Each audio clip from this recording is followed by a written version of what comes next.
We're off to the races. 2008 presidential candidate John Edwards' wife has cancer, but the campaign still goes on. Yeah, so how will this shake up the White House race, if at all? Joining us right now from Washington, D.C. is the editor of PoliticalDerby.com, Jason Wright. Jason, what does this do for the Edwards campaign? We know everyone's focus is on Elizabeth, but when it comes to actually running, which he's doing, besides Nevada and Iowa, does it impact elsewhere? Well, there are sort of two interesting schools of thought on the presser yesterday. If you surf the web this morning, you find one camp that thinks that this really helps the Edwards campaign. It endears him to voters even further. It makes him look strong and tough, and frankly, it makes him look like he's in a very happy and healthy marriage. On the other side, there's some that are a little troubled that he might make the decision not to suspend the campaign and to continue running. And frankly, I'm getting a lot of email from folks that are saying if in the same position, there's no way they'd continue on. They'd spend as much time with their spouse as they could. So I think an interesting sort of behind-the-scenes debate going on. All right. So because your website is PoliticalDerby.com, let's go ahead and we're off to the races and take a look at how they stack up.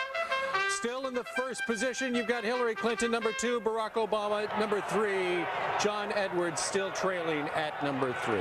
All right, let's go off to the Republicans right now and take a look at the poll positions there. Number 1 still Rudy, number 2 Romney, and McCain still tied for second. The news this week?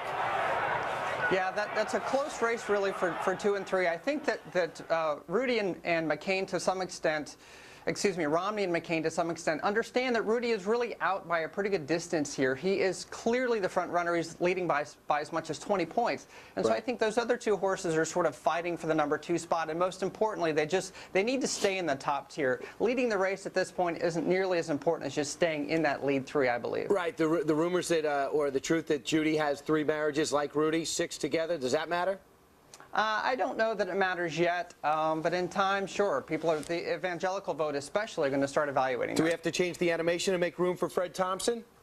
We may very well need to. He has so much buzz on the internet right now. He's absolutely the one horse that we at Political Derby believe could crack the top 3. You know what? I don't know why he's not smiling in that shot then, if he's going to crack the top 3.